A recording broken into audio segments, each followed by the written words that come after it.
Welcome to the ACP. It is I, your host, Sam Merlosky, and today's guest is Thomas Billy, aka Con Leche. Thomas is an assistant teacher at an elementary school, but he's also certified as a personal trainer. He has a background in psychology, and he's just an overall very intelligent guy. And the practice he's leading us through today is a linking of breath, sound, and movement. Although it's a very informal practice, it's also very deep. And the more time that you allow yourself to do this, the more you'll be open up to the benefits of this. Thomas really brings his knowledge of the physical body and of the science behind linking things like the parasympathetic nervous system and our myofascial tendons in order to produce a more clarifying mindset. So please open up your hearts and minds and be prepared for a more physical practice. And stand up and get ready to experience the motion of breath and sound. Ascending Praise Podcast.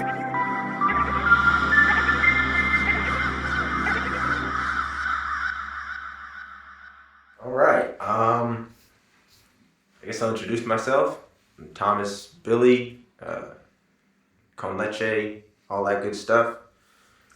Today, we're going to be doing what's known as the shaking meditation. A couple, there's different schools will do it, It's quite a history of shaking, right? There's history of shaking in America. I forget which Christian group did it. I think it was the Calvinists, maybe one of them. They was all about that shit, but there's benefits to this shit. So essentially, That's auspicious. think about, simply close your eyes, make sure you have space around you enough to really, let yourself shake. We're not going to raise our arms up too high, we're not going to spin around or anything like that. Imagine the exaggerated vibrations coming from inside of you, and as those vibrations oscillate outwards, they're shaking loose the tension in your body. Like any physical exertion, this is going to release some toxins into your blood. You might have to pee a lot after, so drink water and hydrate. Again, make sure you have space around you. We're just going to close our eyes, relax yourself. Make sure to relax your jaw. It's very hard for most people to do that. You can even vocalize while you do it. Let the vibrations come out as sound. We're just going to start to shake.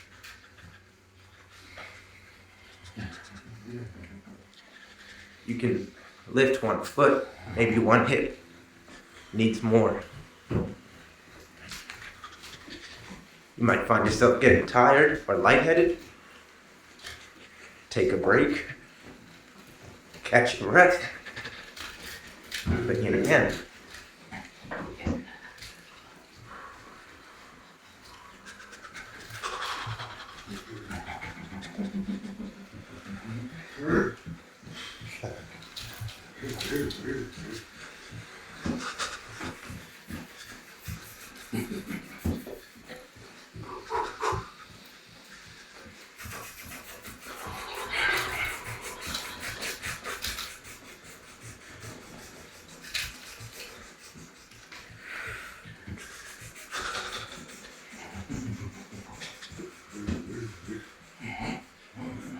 Like anything, there's that paradox of trying to relax. But if you can manage to do it, I think you'll find a level of freedom most of us haven't found in a long time.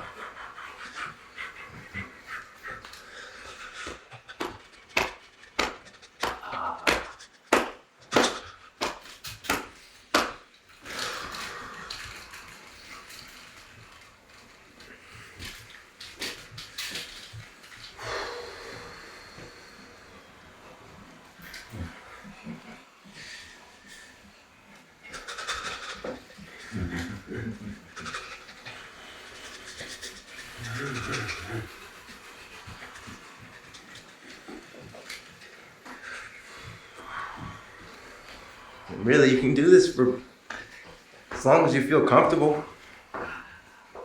It can be pretty tiring, like I said.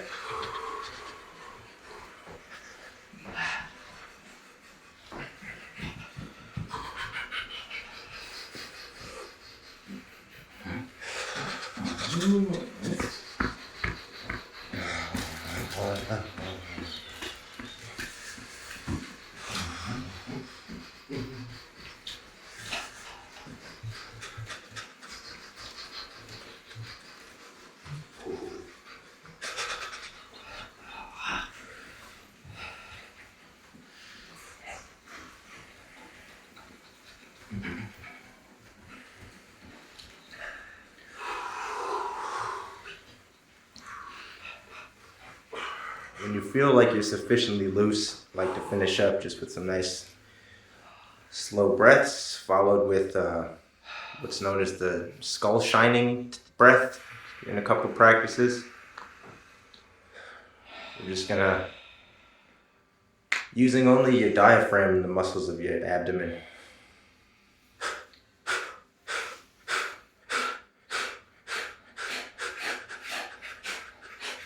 And repeatedly exhale until you can't exhale any further. The only thing that's breathing back in is the expansion of your abdomen muscles. Don't consciously breathe back in.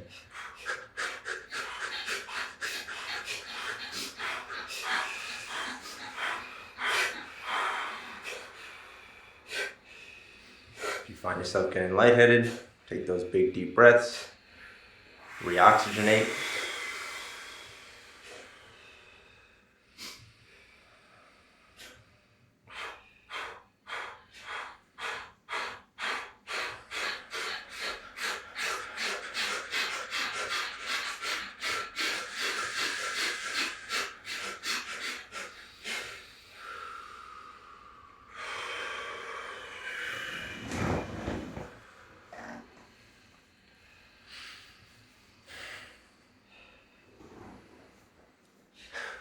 Yeah, and when you finish, you should find yourself pretty relaxed and in a bit of a state of almost hyper-focus, you know?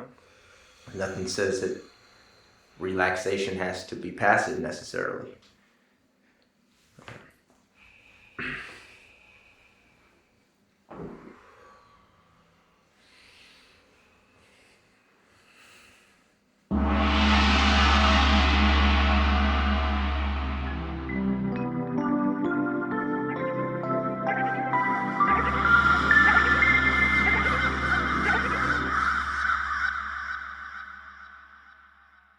All right, how you guys feel?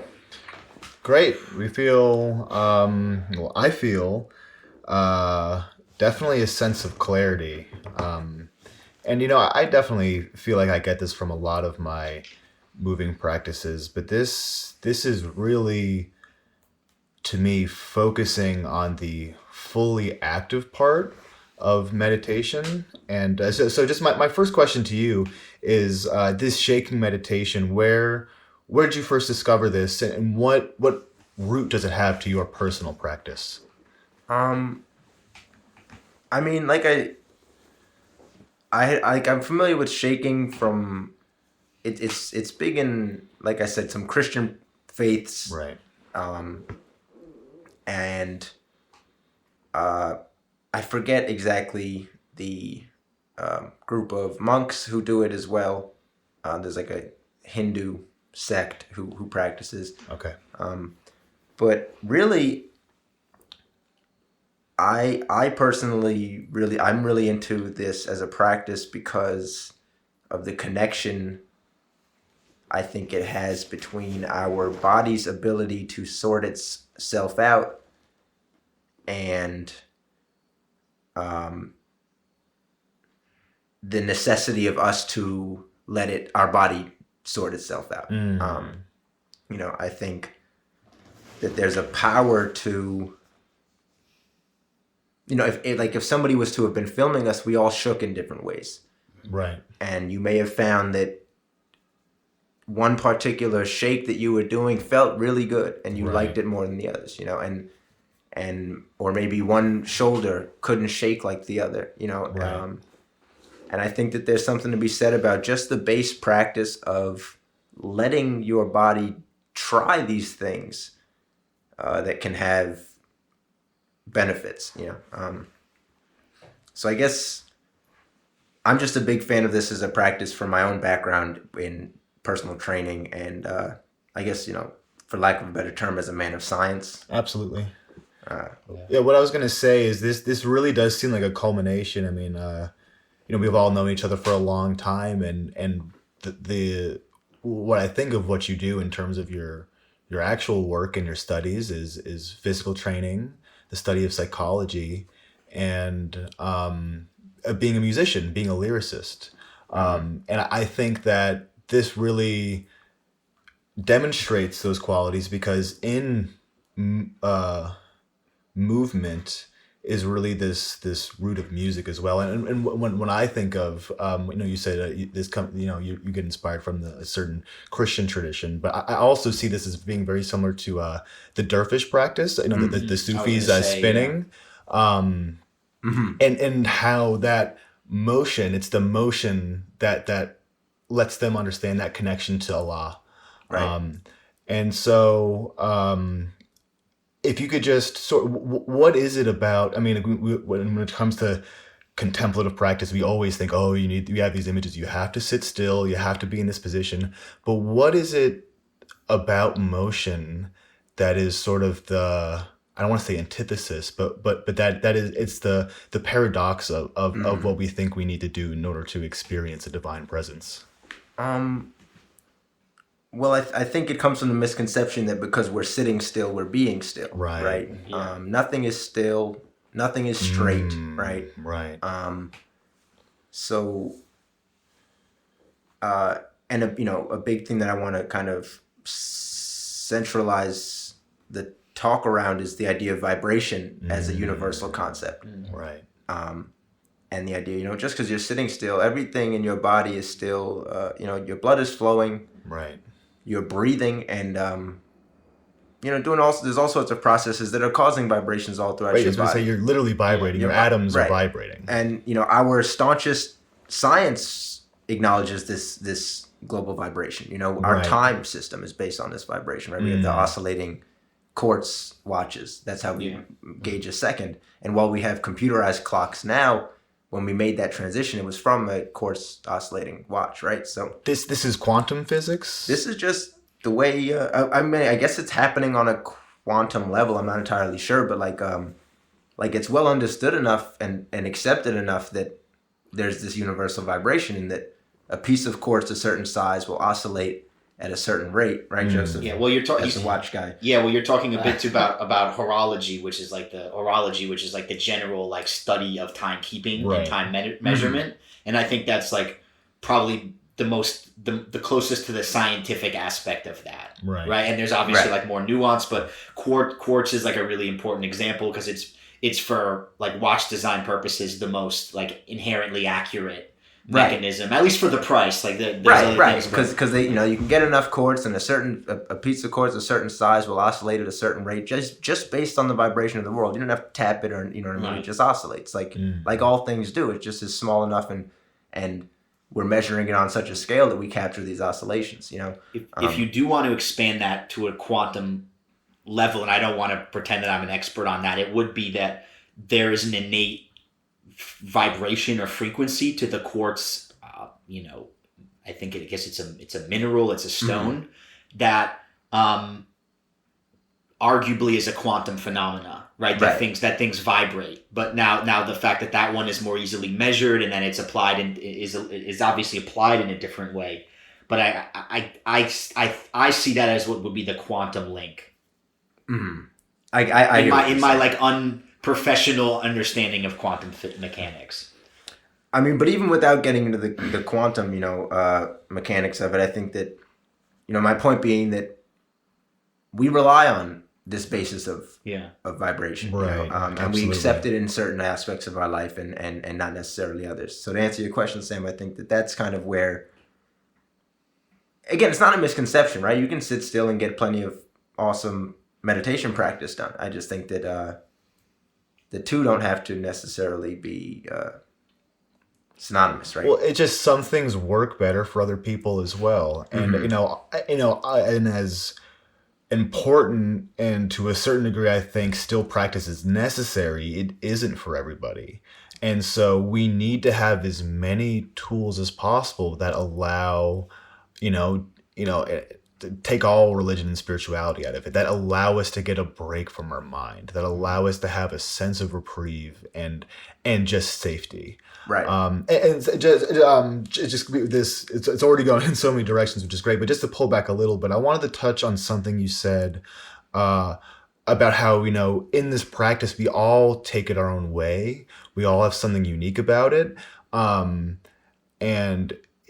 it seems like this is your own way of, you said you're undoing things. Like, certain things will feel better on you because that's the way that you're supposed to move. And in doing an exercise like this, you're letting it happen naturally. Yeah. You're just shaking your body and you feel, oh, I feel tense here. I'll focus a little bit here. I'll loosen that part up a little bit. Right. And so if you could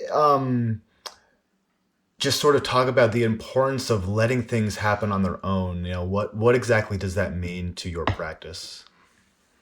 So I guess first and foremost, I'll talk about where I think, and not that it's my own novel idea, but where I believe the stress is coming from, why I believe everyone's shake is going to be different, right? To put it that way.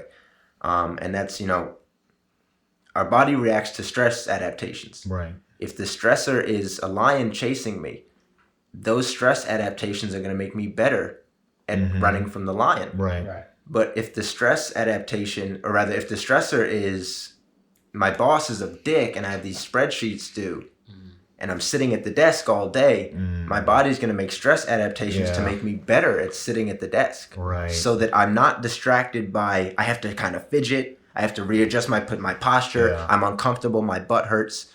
Instead, I'm just going to adapt my body so that my butt doesn't hurt in this chair, so on and so forth. Right. And so we wind up with these hardwired neural pathways, neuromuscular pathways, and actual tension within your fascial tissue, which surround your muscles. And it's your fascial tissue that gives you flexibility issues. Nobody's bicep can't do the full motion of a bicep. It's the tissue around the bicep that can't do the full motion of the bicep. And a bicep's a bad example. Most people don't have issues with bicep flexibility, but it's a well-known fascia tissue. Right. Yeah. So it's kind of like we're adapting in the wrong ways. We're adapting in the wrong wrong ways to get away from the stress. I kind of think of it as I feel like see that as like a primal solution to a modern issue. We're disassociating it from that because we live in this quote unquote modern world, and we like to think that we're so above our lizard brain and our monkey brain, and we're always operating like on a very logical and sort of like meta level when that's rarely the case. Usually we're not. So we actually are going through these more we are using primal devices in our mind to solve our everyday problems. Right. And to tie that with what you said, Festo, we're not adapting in the wrong ways. There's no such thing as adapting in the wrong ways. Right. It's neither good nor bad. Right. It's neither good nor bad. If any, and they're just like my posture isn't bad. My posture is fucking great because all I do is hunch over the computer all day. Right. And when I'm in that hunched over computer mode, my posture is doing exactly what it's supposed to do. Right. So contextually, it's perfect. Right. Well, exactly what it's supposed to do in that moment. Right. In that moment. Right. The problem is that we're not happy at the desk. We want to get up and go live our lives, and then we're in pain, and now we have to deal with all these adaptations. Well, right. To what you were saying, we're forming these repetitive behaviors that are and everything we do gets imprinted in our memory, our nervous system, and our DNA. Yeah. So that we're if you are meant to sit at the desk and actually truly happy there, you're doing fine. But as you were saying before, we're not happy doing that. That's not what we want to do, and even the process of doing that isn't good for us. We're constantly working. It causes huge wave of neurosis that we can't seem to escape from. Right. And when we try to do other activities that can bring us out of that, now all of a sudden we're fighting this pathway that we Swimming carve. upstream. Exactly. Right. So I'm sorry, just to go back to Sure. before you move on, because your question was regarding the I want to circle that back to the importance of, like I had said, letting go and the paradox of relaxation, right? And I think that while we're up here shaking and doing our practice, I try my best to not be Thomas anymore. And I'm just the shell that I'm in. Right. Because the shell that I'm in my thinking, doesn't have the stress from sitting at the desk. Absolutely. It doesn't have X, Y, and Z. So if I can get Thomas out of there for long enough and let my body repair itself, then when Thomas comes back, we're in a better spot. Yeah, it's like kind of a meta-awareness of the body. Right. Well, I'd say when you're able to remove yourself from the situation, you also remove your ego. And what is carried with our ego are all of our problems, all the things that cause us stress. If we can, not eliminate that, but at least have reprieve from that, then we're able to shake out literally all that physical stress that you're saying accumulates when we live a lifestyle like this. Yeah. Also, wait, to tie it back, to like some of the original stuff I was gonna say earlier, like just what I enjoyed about this exercise, because you were saying how it felt like kind of like the antithesis to like so many other meditational practices, where the objective is like to try to sit and like be still. This is nice to just be like, because when you're doing that, you always feel like, oh, I keep fidgeting, I can't. It's so hard to sit still. This is kind of like the way to lean all the way into that. Right. You can't do it wrong. You can't sit still. So just move as much as you can. I like how it was it felt like a great exposer a little bit, because all you said was shake, not shake what limb. So it kind of showed you, okay, what do I want to shake? How do I want to shake? Right. And because there were times even where I was shaking in a certain way, and kind of like my upper chest, I felt a little bit of pain. And so as it kind of exposed, okay, what parts of your body are a little tight. Right. And that makes you want to shake that part more. So and I know you want to move on, Sam, but just one more thing to touch on. That's like all you related. said, It's good. Removing the religious and spiritual aspect. Like I had mentioned the Christian practice, but I'm not a Christian, as you guys know. And the reason why I was drawn to this, despite it being a quote unquote Christian practice, is that, and I hope no Christians who might listen to this take offense, y'all meditate all the time. You just don't call it meditation. Yeah. You know what I mean? Call it prayer. Right, you call it prayer. You know what I mean? Thing. And so I would see these people speaking in tongues and shaking and doing all these things. And you can laugh at them all you want, but if they go home happy, they go home happy. Right. Right. And so I thought to myself, well, why can't I there's something to that. Right. And again, as a man of science, it might just be placebo. It might just be that physically shaking releases those endorphins in your body.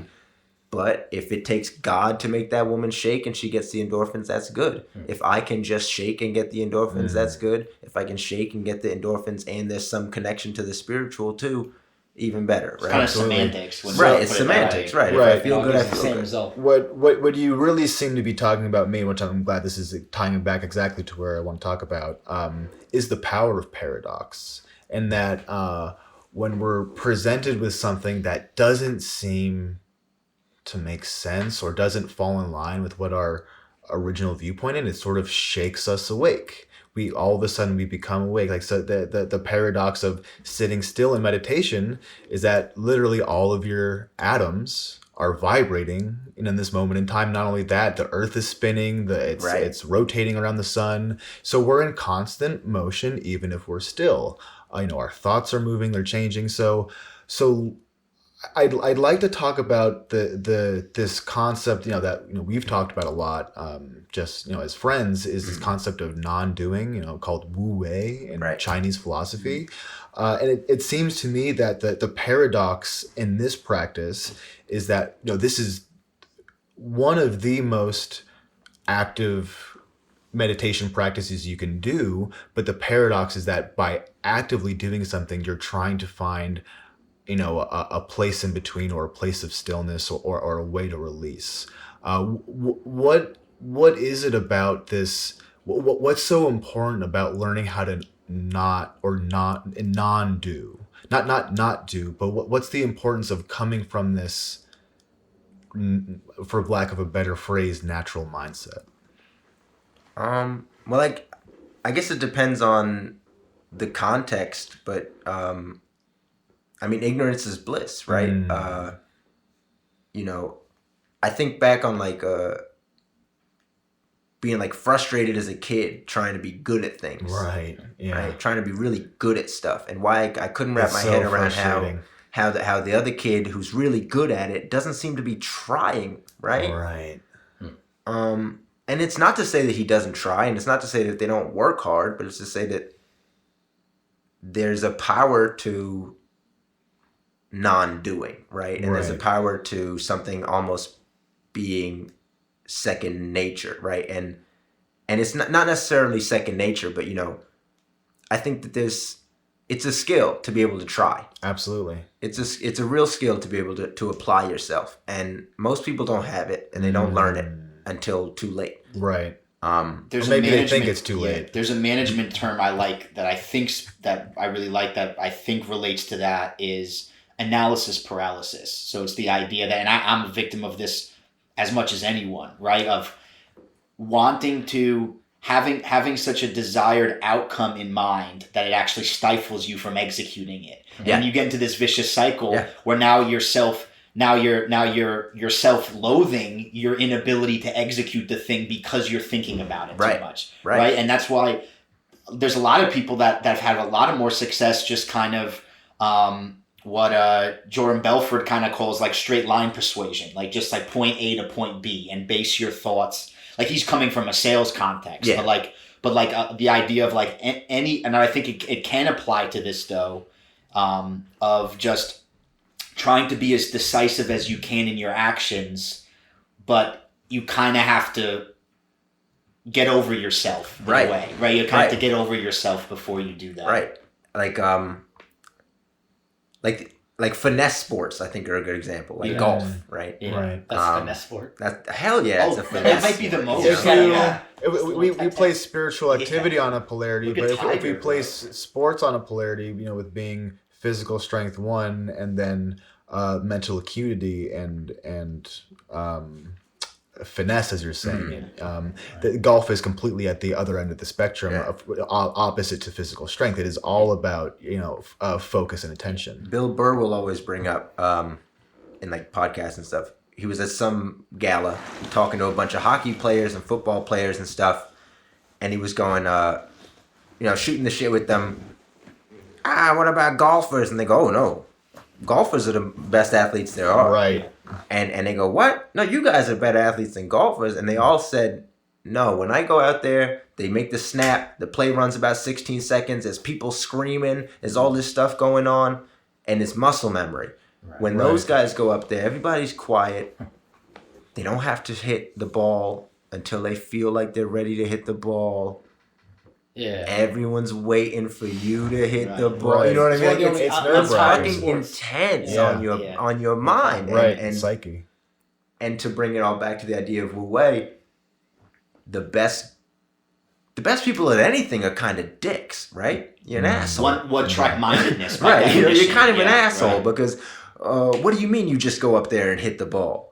If I don't just go up there and hit the ball, I'm going to overthink it and fuck it up. Well, and this is such a paradox. I don't necessarily think it's that they're dicks. It's that I think that they come across as it. That's what I mean. They come across as it, but that's because we have this attitude where we worship these guys and we expect them to be this godlike persona because they've worked so hard and done. It's like yes, they have worked hard, but the thing about it is that they worked hard to the point where, it doesn't feel like much to them anymore because they're so in line with this groove that they've made in their brain and in their bodies and in their spirit, from my perspective, that it is second nature to them. And so this is the paradox of it, is that to get to this state of Wu Wei or non-doing, you actually do have to have a little bit more active pursuing first. Right. You have to do that to first carve something out, and then once something's carved out, you let the rain trickle down, and the path becomes more solidified naturally on its own. Especially if you do it at an early age. That's what Jordan was getting at, right? I was gonna say. You want to play that way? I was gonna say. Play that way. Michael Jordan is always going to remain in the GOAT conversation, not just because of his ability, but because of his playoff mindset, right? Playoff ball is equally important to everything else, if not more. Lose. Tom Brady, I think, epitomizes that. Tom Brady, right? More than Peyton Manning, I think. Whereas Peyton Manning is more like if you could like build a robot, if you could design like an AI quarterback, I would probably want to mold it in the form of Peyton Manning from like a overall like skill perspective, but from that intangible winningness, right? Like the sort of like what I could call the Tom Brady effect, the Jordan effect. I think Tom Brady had that. I think Tom Brady epitomizes that, and Peyton Manning doesn't epitomize that, which is why Tom Brady is probably more likely the GOAT, despite the fact that Peyton Manning is the greatest quarterback I've ever seen, right? And my personal favorite. Right. Well, this goes along into what I was saying really about perception earlier. And this isn't just ability and performance anymore. This is now getting into narcissism. Like Michael Jordan is a narcissist. And many of these people comes with the territory, but it also comes with the system of play. For example, Kendo, which is a martial art I'm very fond of and practiced for very long. Shouts out to HMK. There doesn't necessarily seem to be one person who's stagnantly the best, and that's because literally part of the sport is that you can't gloat. As a player, if you score a point and even silently you just raise your hand in victory, the very least they'll take a point away. More than likely you'll get kicked out of the entire tournament. Right. So there are these, sort of systems in play to keep people from being narcissistic. So now, sorry to cut you off. Yeah, no, sure. It removes the aspect of maybe you're better than me, but I can get in your head. I can get in your head. And now you're only dealing with you getting in your own head. Richard Sherman. Exactly. That's actually a perfect summation of it, because Kendo, and part of the tenets, its goal is to not win, but its goal is to build character, right? So part of actually winning is building that character development to where your mind is imperturbable. You're no longer affected by, oh, I'm nervous. Oh, no, this guy's strong. Oh, no, you're strong. And that helps you be a more consistent winner. Right. So, and this is actually one of the reasons, I used to sort of had a skewed version of why Japan didn't want this sport in the Olympics. And really now I completely see that the truth, which is they're afraid that it's going to lose that quality of sportsmanship. Right. It's an unnecessary element. Right. Yeah. And although, to be honest, I'd love to see Kendo in the Olympics, I also do share that concern of, I also don't want to see this thing change. Right. I would say, does it get to the point then where you can be like, did I win? Did I win my match? And they'll be like, I don't know, did you? Is it like that? No, never. Because it has to come from you, right? If I felt like I won, then I won. Well, I guess a little bit, yeah, but I mean, there's usually a definite victor, and you definitely feel good when you win as well.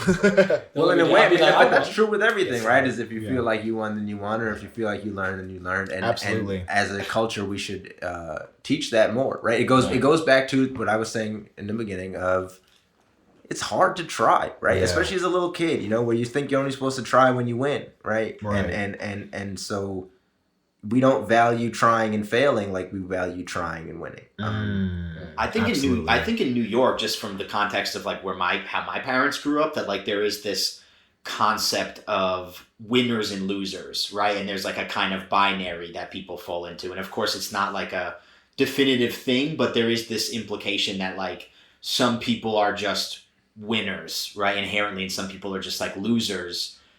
I don't think that's I think that's like I'm starting to think that's like a New York area thing. I don't think that's like a pervasive idea necessarily. I couldn't speak on the pervasiveness of the idea, but I doubt that it might be more exemplified, but just because of the financial sector that we live around. But yeah, sure. That's just the way the world is, I think that is a unique America more. It's a uniquely modern and Western ideal that is now permeated throughout the entire world. And to what you guys were talking about, I believe it was the founder of judo, Jigoro Kano, who said he thanked God that he was born weak, because since he was born weak, he was able to develop himself in the martial arts, and not only develop himself, be the founder of one of the like strongest, most foundational grappling martial arts today. Right. And so that mindset is so poisonous, because that limits people to think, oh, you're either a winner or a loser. It's like, no, some of these people who are portrayed as weak are actually the strongest people on earth. Teddy Roosevelt, similar story, right? Teddy Roosevelt, I believe, was born anemic and a couple other things. He was really frail as a kid, and his dad like locked him in the attic with some like gymnastics rings and like a horse, and like put him on a workout plan for like three summers, and he just came out like strong, like absolutely, boom, 10 beats a day, right? And that's why there's a lot of other things he, I could say about Teddy Roosevelt, but you're absolutely of course, right. I mean, I'm not going to sit there and act like that is an admirable quality, and that is a quality that really we see in most leaders, because they know the struggle of growing up weak. Mm-hmm. Right, and I wonder if we were to take winners, right, quote unquote winners, assholes, narcissists, right, and we have them shake.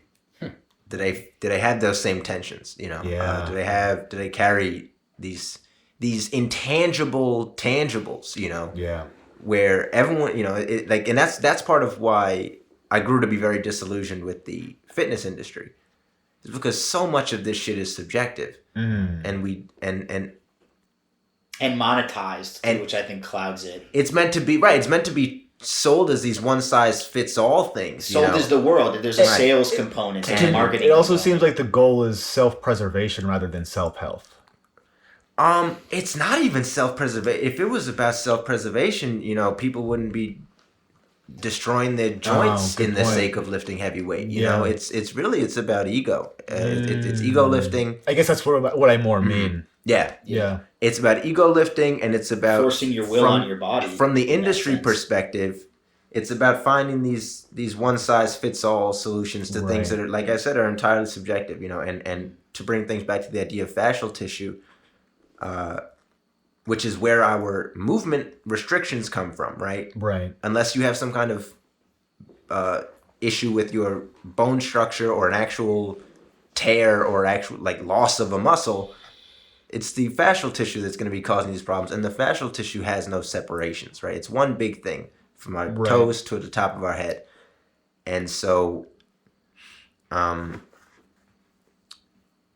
fitness industry, in the Western world at least, is very centered on, you know, isolation movements and compound movements, right? The compound movements being things of more than one muscle group, isolation movements being just one muscle group.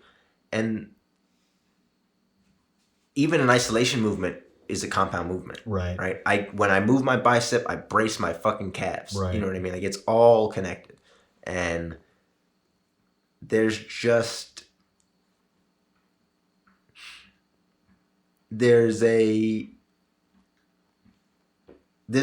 lack of willingness to accept that, I think, because it complicates things. Well, this is I'm really glad you're talking about the fascial tissue and myofascial tissue, because people also don't realize how directly related those things are to your sympathetic and parasympathetic nervous system, and this is what regulates our mood, our hormones, hormones, so many mitochondrial health, cellular respiration, and then our subconscious behavior, the stuff that we do without realizing it that we're doing it, like not a form of non-doing, and that this we also activate the parasympathetic nervous system in still meditation. Right. So I'm glad that you're talking also about just the interconnectivity of the body that these tissues have, is because it's all related. When you can stimulate a certain aspect of your body in so many different ways,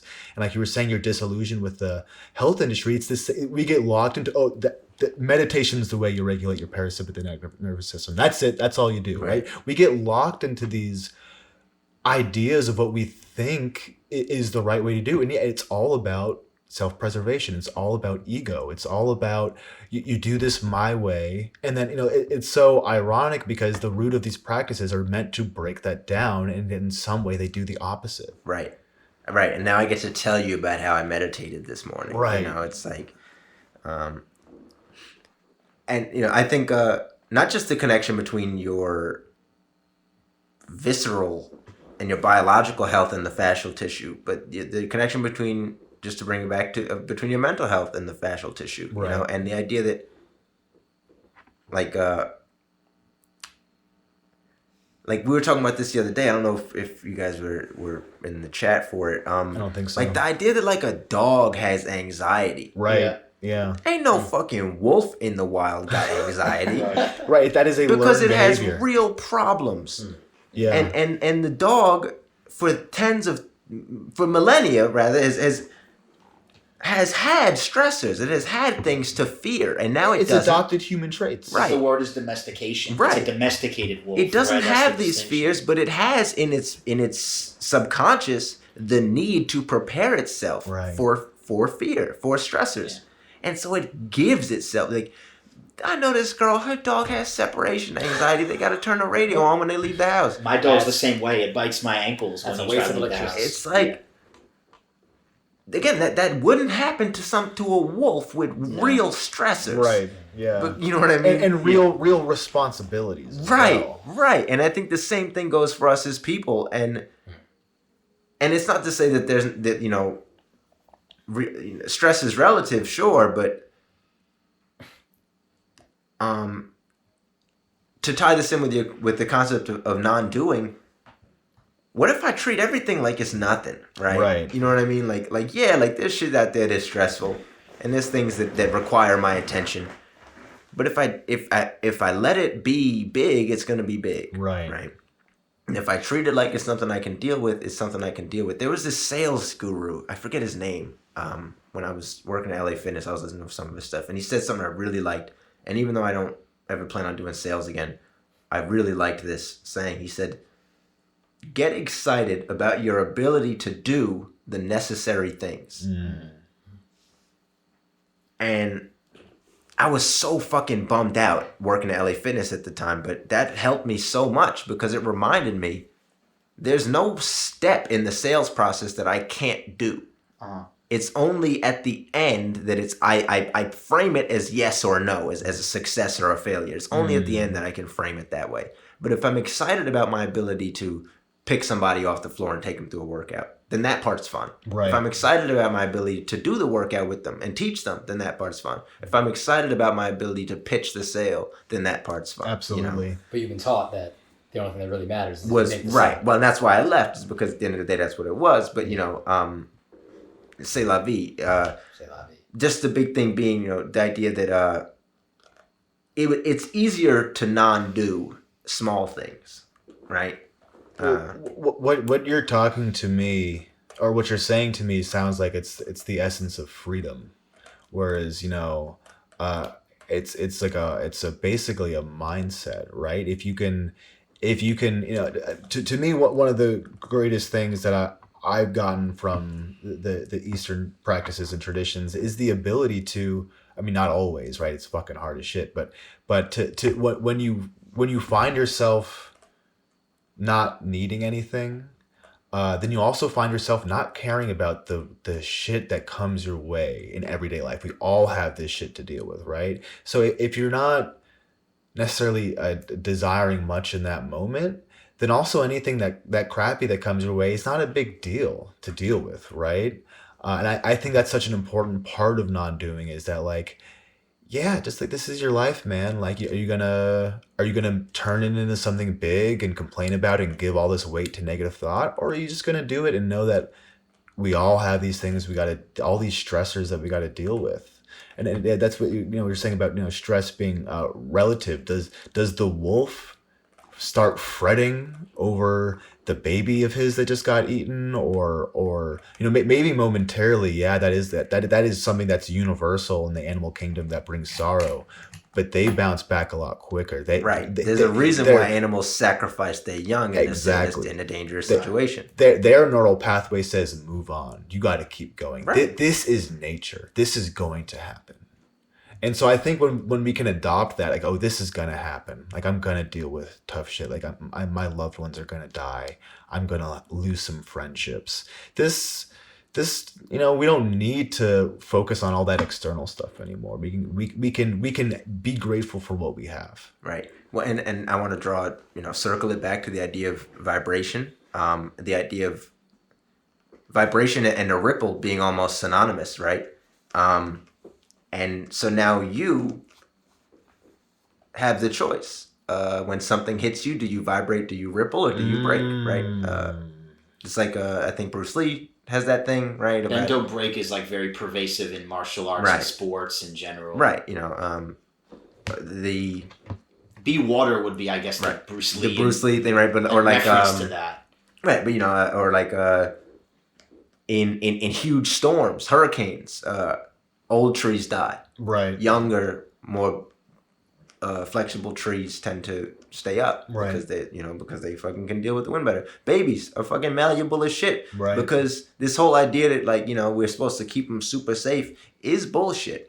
Fucking, you can drop a baby out of like a 10-story, not 10-story, like 10 feet. Fucking, it might be okay. It doesn't land on his head and crack its skull open. It might be okay. You know what I mean? Like, drunk people in car accidents, they say tend to live more than the sober people that they hit, because they're more relaxed in the accident. Yeah, I believe actually infants and toddlers have their bones haven't fully developed, and they have more cartilage to actually be a protective system to allow them to be more flexible. They have more cartilage and to not create damage that will distort their body long term. Right. They have more cartilage, and some of their bones aren't fused. Like parts of their hips aren't fused in the same way.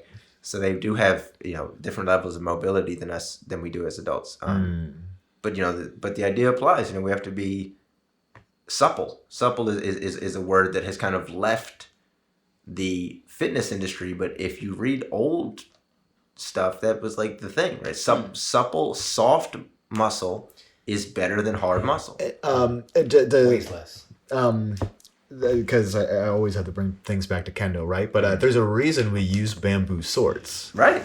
Originally it was wooden swords being used, and they would crack and splinter, and it was incredibly dangerous. You'd have you'd have people being impaled on splinters or flying chunks of sword. Right. So bamboo, which still does splinter, you still got to take care of it. But when you see a still shot of someone who's using correct technique and they're hitting the correct area on the person, you see a natural curve in the bamboo sword, and it looks like, holy shit, that's gonna snap. Like, no, it's naturally does that, right? Right. That's why we use that. It's safe. That's the bounce, as like Master was describing. Yeah. Right. Well, and it goes, like I said, you're bouncing, because the premise they say in kendo is that like you're bouncing the sword, you're not hitting. Well, you are literally hitting a person, but the premise that you hit them and you're immediately recoiling it with your right hand as you're hitting. There's a similar concept in boxing, right? As they say, if you want to have fast jabs, worry about pulling your hand back. Right. Get prepared for the next strike. Mm-hmm. And to go back to what I said in the beginning, there's nothing is still, and there's no straight lines. Right. The straightest lines that we can make, straight lines are human construction. And even the straightest lines we can make aren't straight on a universal level, right? I'm sure, but because at the end of the day, straight is relative too, right? Straight requires a point of reference. It requires a plane, right? So if there's no such thing as up, really, then there's no such thing as straight, even if we can make as straight of a line as we can, right? And so if there's no straight lines, why is it that we train our bodies in these very linear, straight motions, up, down, forward, back, when in reality, like we're saying, life throws you in cycles, right? In spirals. They throw you a curveball, they say, right? Fucking, because you have to be able to adapt in a 4D sense, right? Physically, mentally, whatever. I see this as really one of the biggest drawbacks from our current, societal mindset that you're saying it's a straight line. You keep progressing. Every step you make is a step forward. If you Right. make a step backwards or to the side, 2020 is going to be or better than up or 2019. Yeah. Right. Yeah. I put So, that into my head. It's a it's- self-fulfilling prophecy. It's this idea that everything going forward must be an improvement. If it's not, we failed. Right. And this is so dangerous in so many ways because it keeps us from self-reflecting. It keeps us from being contemplative. It keeps us from being able to work on ourselves because we just like, oh, I'm slipping backwards. I'm a shitty person. I'm just going to keep doing that, right? And realizing what you need to work on, right, exactly. Right. like assessing. That's 2020 it seems adjacent to Is the a failure. it seems adjacent to the practice you just led us through too, because in shaking your body, you're scanning your body. You're more actively searching for those places that need to be loosened up and where there needs to be blood flow and a flow of energy. So how do we take that part of the practice and how do we apply that to our everyday life? I know it's a loaded question. Yeah. I'll be on the train just shaking. It's like, I don't mean literally like that. Right. The Well, I Harlem think Shake, you know, Yeah. that's just do that. kind of like just what we're talking about, you know, to be adaptive, right? Because that's what we're doing, right? The reason, Right. something I wanted to talk about was the Be water, dare I say. be watered out. Golgi tendon is a tendon in all of our joints, okay? Right. And the Golgi tendon's job, Golgi, depending on who you ask, the job of that tendon is to gauge when a muscle is under too much pressure, stress, you know, whether it's static load or whatever, and to turn it off. Because if we don't, we're going to destroy this joint. So there's two things. We have the Golgi tendon and the stretch reflex, and those things together are what stop our body from destroying itself. The stretch reflex says, if I'm extending my arm this way, which is the function of my tricep, my bicep has to relax. Right. If my bicep doesn't relax, the antagonistic muscle is fighting it, and they're both going to tear, right? So our muscles work in antagonistically, and they will turn off under too much load. I think, personally, there's so much power to this shaking meditation because that load, like I said, doesn't have to be a weight. That load can be inertia. Right. That load can be the vibration Absolutely. that we're sending out through our arm, through our leg, through our hip. And so I think that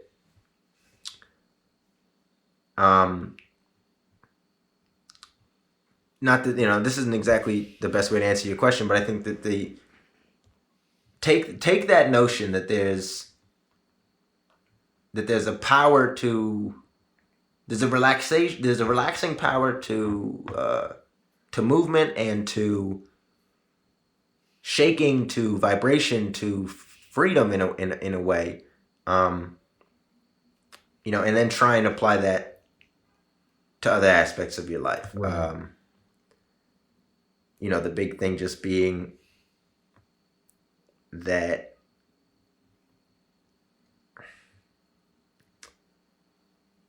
I mean, like, you know, you don't need much else, right? You have what you have, and you have what you need already. I was going to say, I think it fully answers my question, especially because I really like what you said about using that load or using that tension, not seeing it as an obstacle, seeing it as inertia, seeing it as something that carries you forward. And it's because we actually need something like that to carry us forward.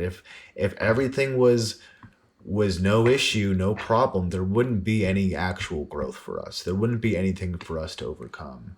And so I was going to ask you is do you ever use, especially if you feel something's really tight, do you ever use visualization techniques to sort of aid that relaxation or to sort of maybe help a place loosen up a little bit more? Because it almost sounds like tantra to me. Yeah, not so much when I'm doing the shaking, but like for like certain myofascial techniques like MFR, foam rolling and stuff, there's like visualizations. Like they'll say, like, if you grab your pec, right, and start to raise that arm up, and while you're doing that, imagine you're squeezing the toothpaste out of your pec, you know, stuff like that. But and we use same visualization techniques in Tai Chi. You know, filling up the cup, emptying the cup. Right. I think, no, mostly when I'm doing the shaking, not so focused on a visualization. Like I was saying earlier, I'm really just trying to leave my body, you know, Right. just to like, Right. even when we were doing it earlier, we're on like the second floor of this building, and I couldn't help get out, like, what if somebody sees us through the window? And I kept having to say to myself, no, first of all, no one can see us, and two, Yeah. fuck them if they do. Right. Exactly. What does it matter? Right. Yeah. And once I got that, you know, then it was kind of like, shit, do I stop? Because now I'm where I want to be. You know what I mean? How long are we going to do this for? Right. Right. You just do it. You know, so yeah, it takes it again, it speaks to that paradox, right? Of trying to relax, but once you do relax, now you're there. It's or like realizing you're dreaming. Right? It's like, shit, I did it. Oh fuck, I messed it up. Or like playing the game, right? I lost. You know, Right. like, When you said that's- you're dreaming, I thought, yeah, right. It's so funny. As soon as you start to lucid dream and think this is so cool, that's Right. as soon as you lose control. And Right. it's because I and to me, I mean, my perspective was always I let myself get excited. Right. I let myself think this was something novel rather than I'm just doing it. Right. because that's no longer Uwe. Exactly. Right. And I think so while I don't do so much visualizing, I think what I will do is if I catch myself thinking something, you know, that's taking me away, I will think, no, but what about that hip? Like, what about that fucking hip that's always a problem? Right. Get back to that, you know, or get, you know, what about my shoulders now? We'll do a little more shaking there, you know. Oh, well, I have one more question for you Yeah. then. Do you think it's ever dangerous to maybe focus on those places that only give us pain? I mean, we have to loosen it up, but are there potential traps and only focusing on those places? You know, can we possibly do that and then actually make the problem worse? 1,000%. I mean, that's what most static stretching does for most people, right? Right. Most people tell me I have tight hamstrings. So what did you do? Oh, well, I stretched them. Okay, well, what if your hamstrings are tight? Not because, I mean, well, you don't work out, right? They're not tight from fucking doing something. Right. Yeah. So, You're right. so in reality, they're tight. They're tight like the grocery bag with too many groceries in it is Right. tight. It's more like a stagnation than Right. a tightness. They're tight because your butt is mad tight and your Right. calves are mad tight and your You hamstring never is got now blood flow there, right. man. Your hamstring is being pulled to fucking full tension, Right. and that is the only way that it can keep you up right now. And you know, because we're a system of pulleys, we're self-sustaining as postural in our posture, right? We don't have we don't have fucking canes or some shit that like coming out of our arms, right? We're held up by the tension in our own body, and so your hamstrings are tight because they're pulled tight, not because they're sore from the workout, not because Right. there's scar tissue there from when you got hit. You know what I mean? That might be the case.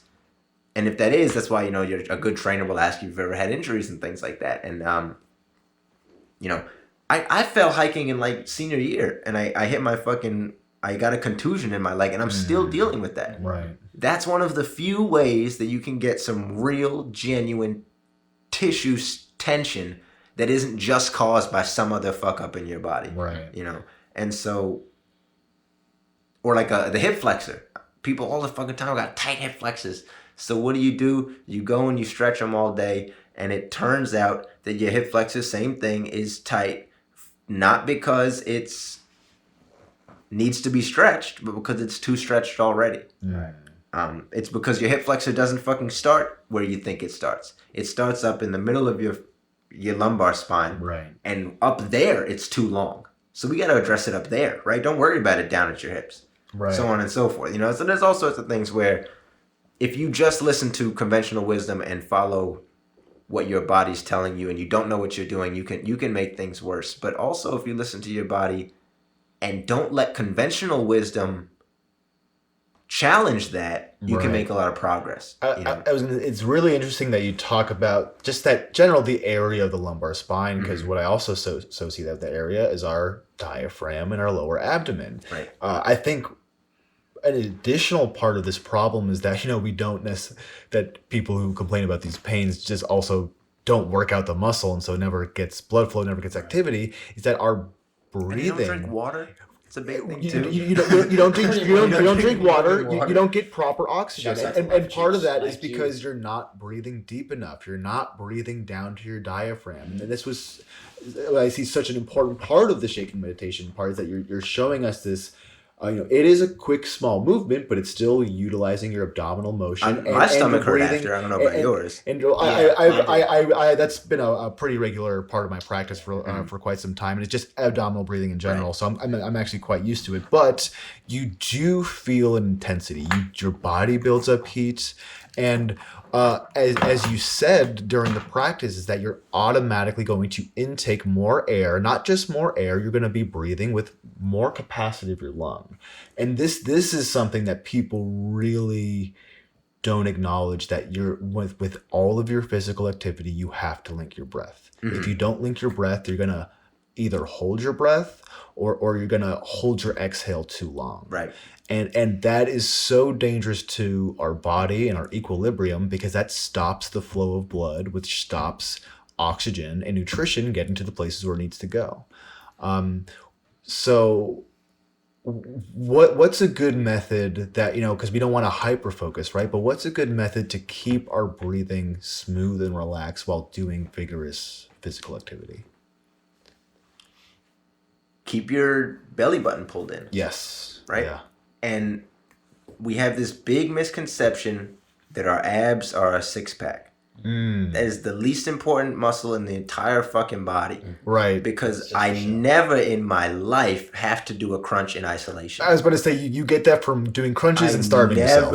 Ever have to do a crunch.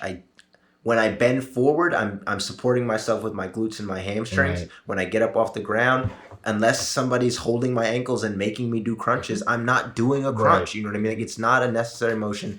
It's a glamour muscle. It's a glamour muscle, and by putting all of this tension, this focus on our external core muscles, and creating this very tense outer core, right, we have a very weak and I don't want to use the word supple, because supple is good in what we want. Flaccid. Right. We have a flaccid inner core, our TVA, which holds your guts in, right? Right.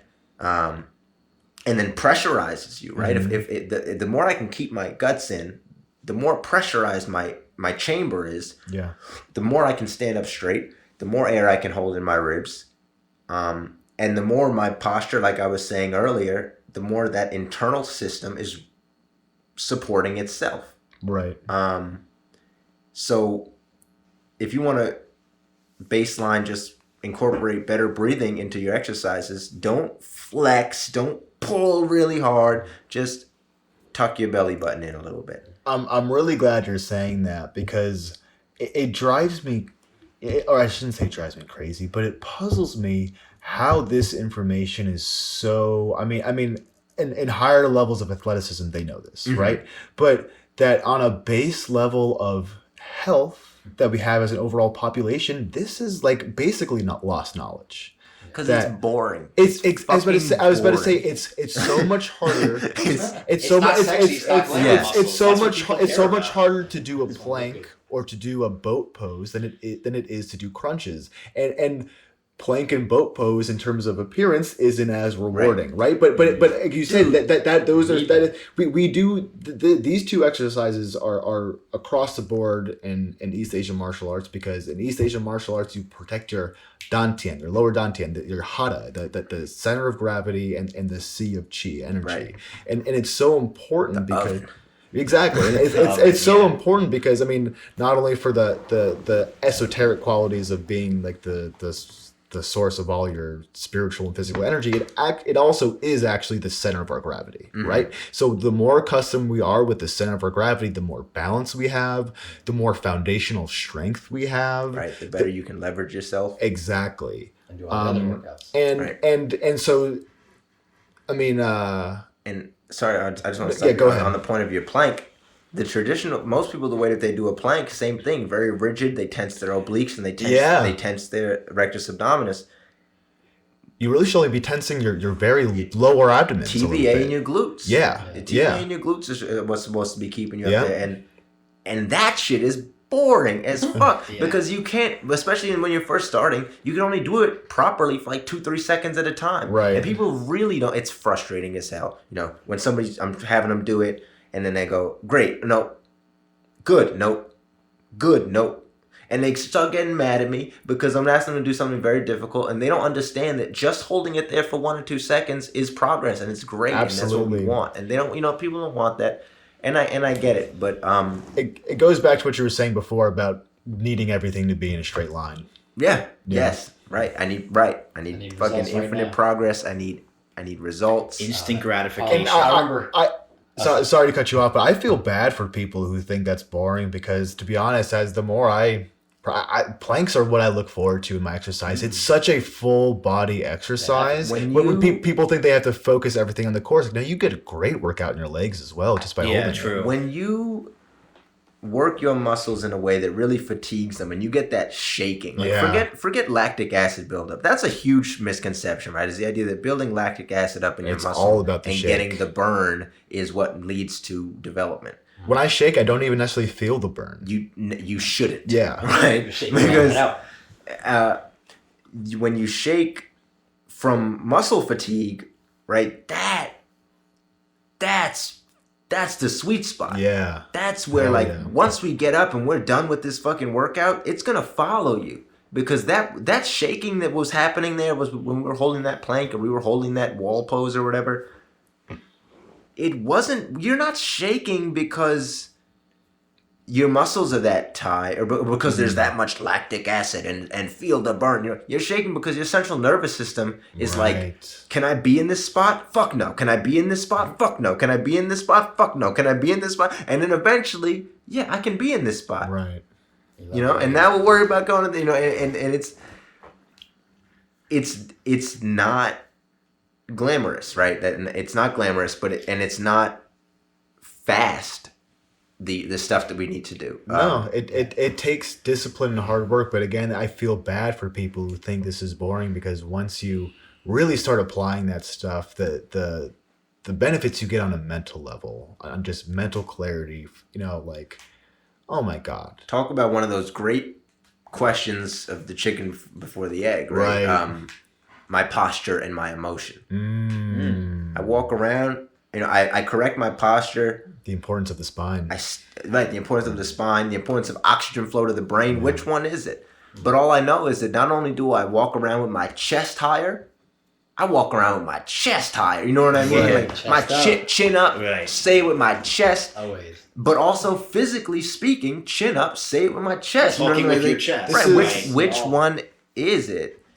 This is right. where it's a little bit of both. I like to think it's both. Cyclical. Usually. I was about to say this is where I start to really veer away from this paradoxical question we ask ourselves: chicken or the egg? Because it's not either. Right. It is an amalgamation. There's no chicken and beautiful harmony of a bunch of different systems working together. And to me, this mirrors the beginning of the universe. It wasn't just like one thing that caused Big Bang, and it was this culmination of energy and elements that caused this giant explosion, right? So likewise, that's the same thing that happens for, call it enlightenment, or just these moments of reprieve that we get from our mind. It's not just one thing we did, it's a culmination of everything we did leading up to that moment that made us feel that way. Right. And it might just be also, just throwing another variable, I might just feel really good because I've been doing my postural workouts every day this week. Right? Yeah. Every day I've been on that routine.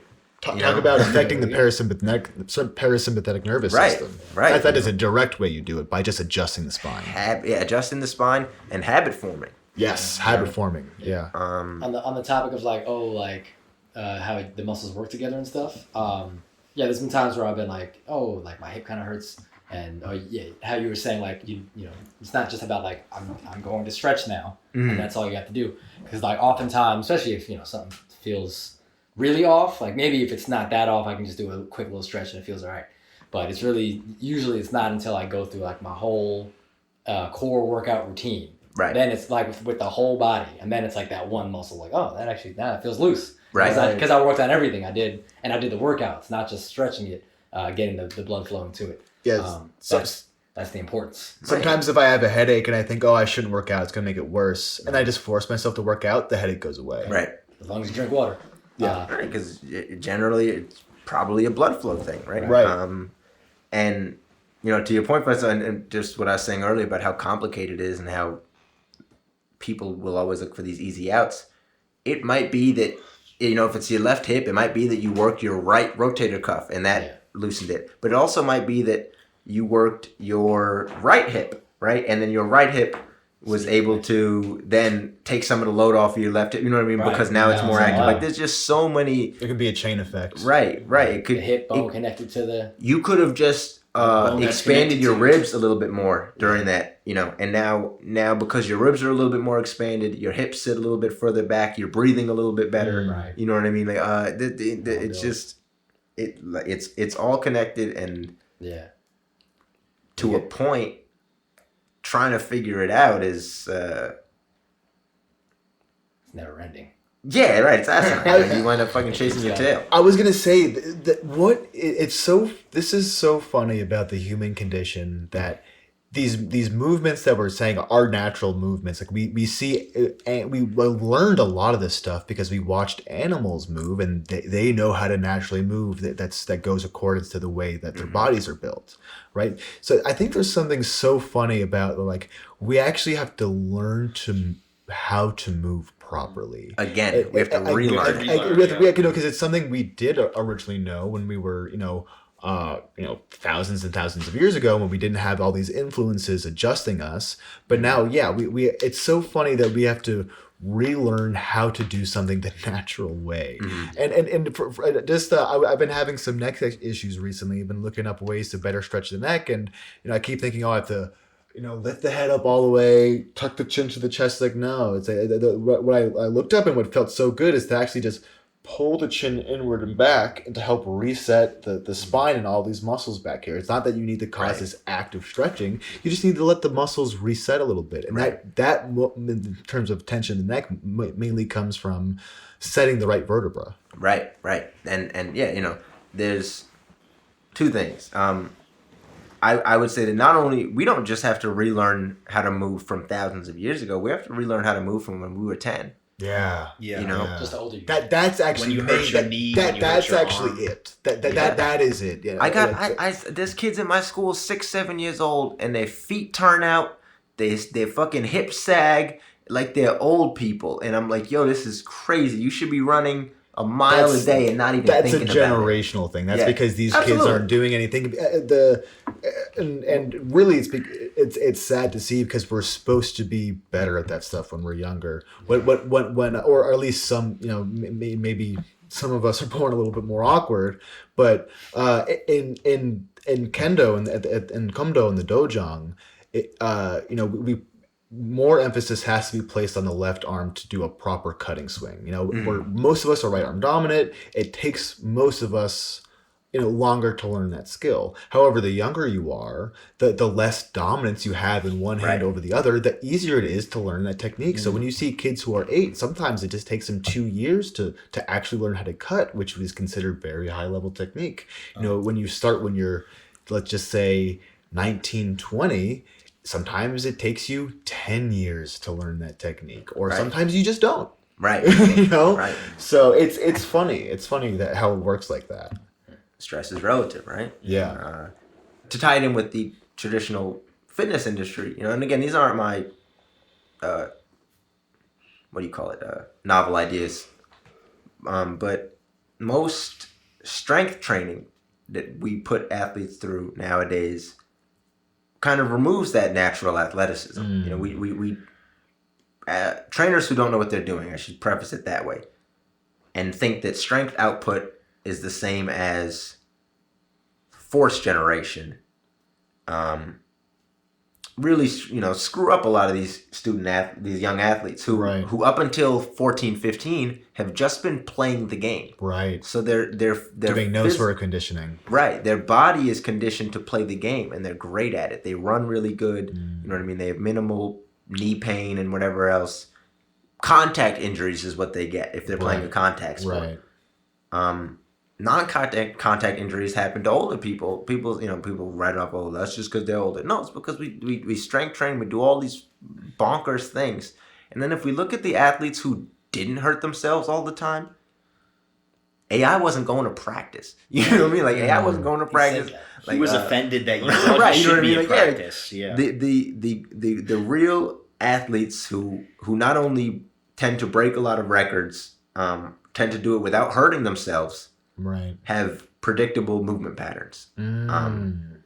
And a big one being pronation of the feet is a big indicator of hamstring injuries. Not pronation, because that refers to the angle of the feet. But when your feet are turned out, pigeon-footedness is a sign of hamstring injuries. And a couple of these fitness guys and stuff that I follow, like Go to Athletics and stuff, GLS training. For a couple years back, they were picking out footage of LeBron James and saying he's going to hurt his right hamstring. And he did. Because his right foot, both his feet stick out. His right foot sticks out a lot more than the other one, and it swings around when he walks. Right. And he's LeBron. People, this is where it gets to be tricky, right? He's the highest, greatest athlete on the planet. So who am I to tell him, right? Right.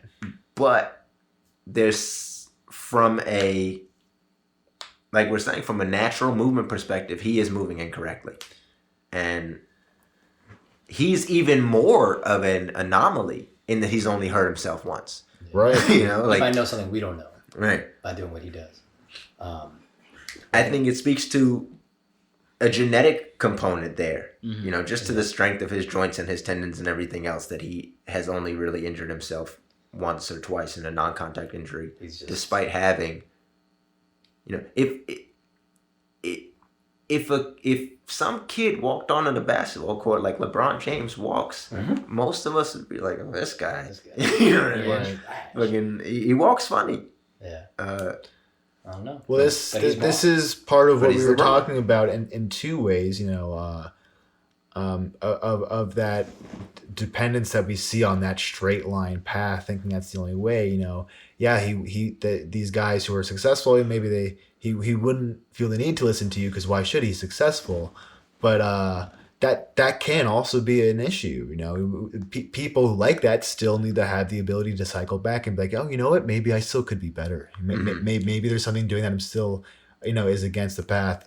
And I think this is a really great place to finish off. We touched on a lot of different topics. We can definitely go over more on the second episode because there is a lot to go into with this. So thanks. Is there two things I can say real quick? Sure. To loop back, because I thought of this, just something funny when we talked about like the instant gratification of working out. Just reminded me this one time I remember being in the gym. I just thought you guys would appreciate it. Thomas, especially, you would appreciate it. I remember being in the gym once, and across the way from you, this girl who was running on the treadmill, and I just saw her. It gave me a good laugh. I just remember she would run for a few minutes, stop real quick, turn to the mirror, and look at her own abs. Right. And check them, and then, okay, run again, check the abs. My abs nice enough to stop running today. Yeah, I just had a good laugh. Device, I wanted to go and be like, it doesn't work that way. Then I was like, right. I look like a creep and fuck it, she can do what she wants. I don't want to do any of that, but I just had a good laugh at that. Oh yeah, and I guess it's not a real question, but the whole idea of not doing core workouts, but doing the glamour muscles like abs and biceps only, but not the core. Would you, Thomas Billy, say that that's the number one contributor to dad bod?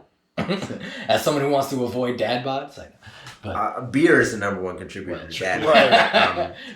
Combination. You got to drink beer while you do the ab workouts. I think that's the number one contributor to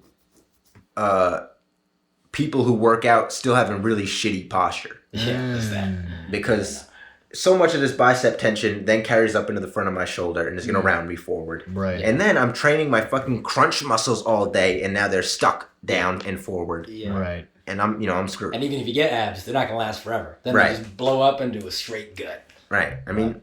Yeah. And like we were talking about before, those abs are superficial. That comes from doing an exercise that has almost no benefit in terms of what your physical ability and your strength. And then... it also just comes from starving yourself, just eliminating the surface level body fat that is on you. And I would say this to people all the time when I was at LA Fitness, don't envy me because you can see my abs. Right. Sure, I like it for what it gets me from the outside, right? But if I don't eat right before I work out, I'm going to get really dizzy and have to stop. I don't have energy stores. You know what I mean? I don't have the same athletic base as somebody who is less glamorous, but isn't necessarily overweight. Right. You know, there's some picture that floats around the internet every once in a while. And, you know, people, it's hard to find the original image because, of course, but it's, you know, sorry, but this is what peak athleticism looks like. And it's a dude, and she's not cut. He's not, you know, he's not, but what he is even. Right. and, you know, that's the symmetry is a big thing, and, you know, people don't want to hear that shit. Right. They want to be hulked out. Right. Well, this was a great conversation.